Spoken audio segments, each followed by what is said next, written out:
Kopš Latvijas faktiskās neatkarības atjaunošanas 1990. un 91. gadā ir pagājis vairāk nekā ceturdaļ gadsimts. Latvijas atgriešanās Eiropas valstu saimē ir notikusi pārvarot daudzus iekšpolitiskus un ārpolitiskus sarežģījumus un problēmas. Pusgadsimtu ilgās okupācijas fiziskās, materiālās un garīgās sekas ir jūtams vēl šodien. Ne visas atmodas laika cerības un ideāli ir piepildījušies. Tomēr Latvijas tauta ir pierādījusi, ka tā grib un var dzīvot savā valstī, nevis svešu varu pakļautībā. Latvija ir sekmīgi attīstījusies un apliecinājusi sevi kā neatkarīgu valsti, ar demokrātisku pārvaldes sistēmu, funkcionēt spējīgu tirgus ekonomiku un atbildīgu drošības politiku.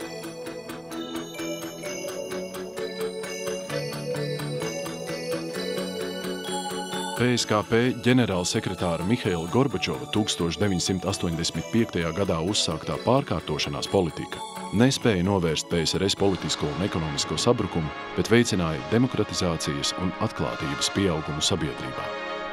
Īpašu nozīmi ieguva tautas kustības okupētajās Baltijas valstīs, kur to centieni neaprobežojas tikai ar demokratizācijas un atklātības ideju aizstāvību, bet pakāpeniski pārauga cīņā par pilnīgas suverenitātes atgūšanu. Par tautas lielāko pārstāvniecību Latvijā kļuva Tautas fronte, kuras pārstāvji spēja izcīnīt uzvaru arī LPSR un PSRS augstākās padomes vēlēšanās.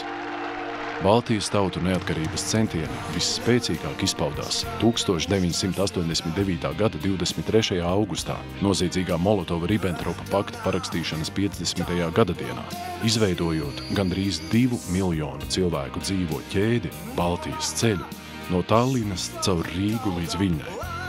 Tas notika 2,5 mēnešus pirms krita Berlīnes mūris.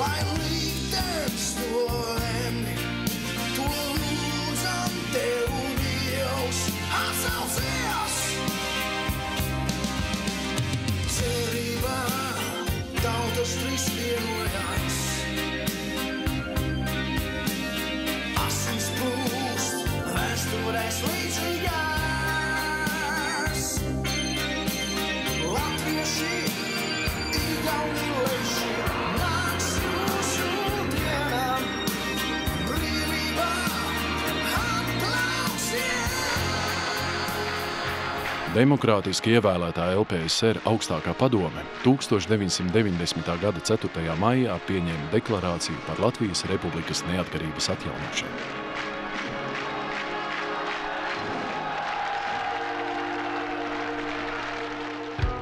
Lai nosargātu brīvību, tūkstošiem Latvijas iedzīvotāju 1991. gada janvārī veidoja barikādes Rīgā. Tās pievērsa sev visas pasaules uzmanību.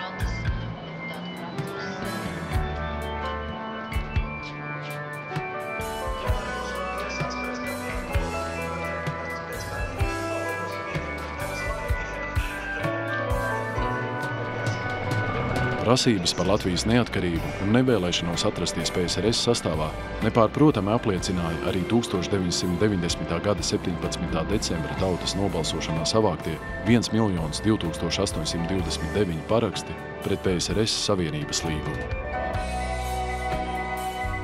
1991. gada 3. martā Vislatvijas aptaujā par demokrātisku un neatkarīgu Latviju nobalsoja 1 227 562 Latvijas iedzīvotāji.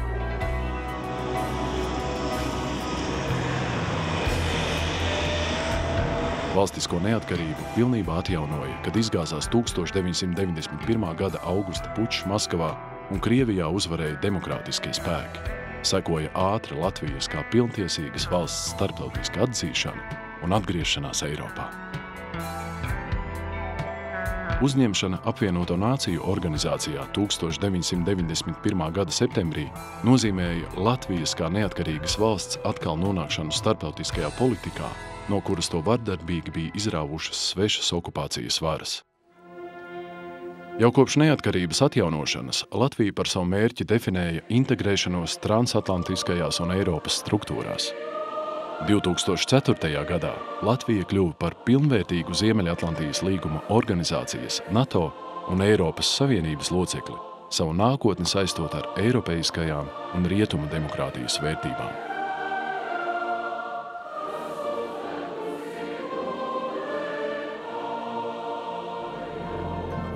Atgūstot faktisko neatkarību, Latvija atjaunoja demokrātisku vēlēšanu sistēmu, likumdošanas varu, izpildvaru un neatkarīgu tiesu sistēmu. Latvijas valsts ievēro virkni starptautisku līgumu, konvenciju, deklarāciju, kas skar arī cilvēktiesības un minoritāšu tiesības. 1995. gadā parakstot vispārējo konvenciju par nacionālo minoritāšu aizsardzību, tā formulēja arī jēdzienu nacionālā minoritāte. Tie ir Latvijas pilsoņi, kuri kultūras, reliģijas vai valodas ziņā atšķiras no latviešiem, paudzēm ilgi tradicionāli dzīvojoši Latvijā un uzskata sevi par piederīgiem Latvijas valstī un sabiedrībai, vēlas saglabāt un attīstīt savu kultūru, reliģiju vai valodu. Šo jautājumu mūsdienās komplicē okupācijas varu politika, kas dramatiski mainīja tradicionālo minoritāšu sastāvu un ļāva Latvijā ieceļot lielam skaitam citautiešu. Okupācijas laikā ieceļojošie nelatvieši bauda minoritāšu tiesības, iegūstot Latvijas pilsonību naturalizācijas ceļā. Latvijas pilsonības likuma izstrāde un naturalizācijas process ievēroja vēsturisko taisnīgumu attiecībā pret 1918. gada 18. novembrī proklamēto Latvijas valsti un tās pilsoņiem. Tas izrādījās elastīgs kompromiss starp divām galējām pozīcijām, kas paredzēja pilsonības piešķiršanu visiem nepilsoņiem vai arī uzskatīja viņus par nelegāliem imigrantiem, kam būtu jāiegūst speciālas uzturēšanās atļaujas vai arī jāaizbrauc no Latvijas. Balstoties uz valstisko kontinuitāti, augstākā padome 1991. gada 15. oktobrī nolēma, ka Latvijas Republikas pilsoņi ir personas, kas bijuši pilsoņi līdz valsts okupācijai un viņu pēcnācēji.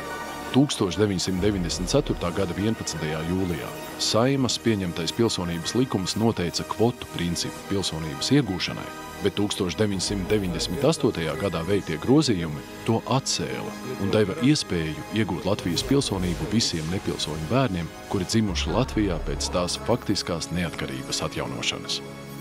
Līdz 2018. gadam naturalizācijas ceļā par Latvijas Republikas pilsoņiem ir kļuvuši gandrīz 146 000 cilvēku, bet šo iespēju vēl nav izmantojuši ap 223 000 Latvijas pastāvīgo iedzīvotāju. Viens no svarīgiem risināmajiem jautājumiem bija valsts valodas status. Piespiedu asimilācijas un kolonizācijas rezultātā latviešu īpatsvars no 75% 1935. gadā bija sarucis līdz 52% 1989. gadā. Būtiski bija samazinājies arī latviešu valodas lietojums daudzās valsts un sabiedriskās dzīves sfērās. Apzinoties, ka latviešu valoda ir apdraudēta un tā ir būtiska nozīme Latvijas valsts nacionālajā identitātē, Latvijas Republikas Saeima 1998. gada 15. oktobrī papildināja Satversmes 4. pantu ar likuma normu, ka valsts valoda Latvijā ir latviešu valoda. 2001. gadā spēkā stājās valodas likums, kas paredzēja latviešu valodas saglabāšanu, aizsardzību un attīstību, tostarp tiesības brīvi lietot latviešu valodu jebkurā dzīves jomā visā Latvijas teritorijā. Arī Latvijas pilsoņu referendumā 2012. gadā, kurā piedalījās 70,5% no balstiesīgajiem, par latviešu valodu kā vienīgo valsts valodu nobalsoja vairāk nekā 800 000, jeb 74,8% no referenduma dalībniekiem. Katra diena tā sāp visai latviešu tautai, dalītai, šķirtai, dziest lēnā mums liesmā. Palīdzi Dievs, visai latviešu tautai, saveto mājās pie Daugavas krastiem, saveto mājās. Ja vairākums Latvijas iedzīvotāju 1990. un 91. gadā notikušās politiskās un ekonomiskās pārmaiņas uztvēra kā savas valsts suverenitātes atgūšanu, tad tomēr ievērojams bija arī to cilvēku skaits, kam Latvijas atdalīšanās no PSRS izraisīja šoku. Neatkarība nozīmēja, ka viņi no lielvalsts bija nonākuši mazā valstī un no etniska vairākuma kļuvuši par mazākumu.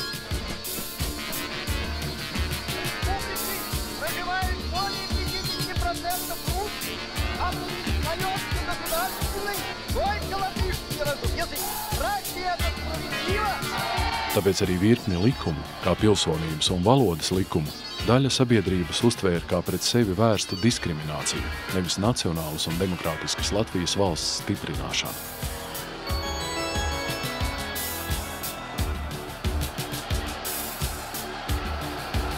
Sabiedrības integrācijas programma paredz veikt etnisku un sociālu integrāciju, tostarp novērst dažādu etnisko grupu atsvešinātību un mazināt sociāla-ekonomiskās atšķirības starp dažādiem valsts reģioniem.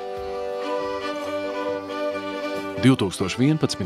gadā izstrādātās Latvijas nacionālās identitātes un sabiedrības integrācijas politikas pamatnostādnes noteica, ka sabiedrības integrācijas pamatā ir liekamas kopīgas latviešu valodas, kultūras un sociālās atmiņas vērtības, veicinot nacionālas, demokrātiskas un eiropeiskas Latvijas valsts identitātes veidošanos. Arī 2014. gadā pieņemtā Satversmes preambula vēsta, ka 1918. gada 18. novembrī proklamētā Latvijas valsts ir izveidota apvienojot latviešu vēsturiskās zemes un balstoties uz latviešu nācijas negrozāmo valstsgribu un tai neatņemamām pašnoteikšanās tiesībām, lai garantētu latviešu nācijas, tās valodas un kultūras pastāvēšanu un attīstību caur gadsimtiem, nodrošinātu Latvijas tautas un ikviena brīvību un sekmētu labklājību. Latvijas valsts pozitīva attīstība nākotnē visvairāk ir atkarīga no tās iedzīvotāju vēlmes, līdzdalības un darba, apzinoties, ka valsti veidojam mēs paši, tās pilsoņi, neatkarīgi no nacionālās vai sociālās izcelsmes, politiskās vai reliģiskās pārliecības. Satversme nosaka, ka Latvija ir nacionāla, demokrātiska, tiesiska un sociāli atbildīga valsts, kuras suverēnā varas nesēja ir pati Latvijas tauta. Tikai apzinoties savas neatkarīgas valsts vērtību un kopīgi strādājot tās labā, varam nodrošināt, ka Latvija plauks un būs sevis un citu cienoša, stipra un labklājīga Eiropas valsts.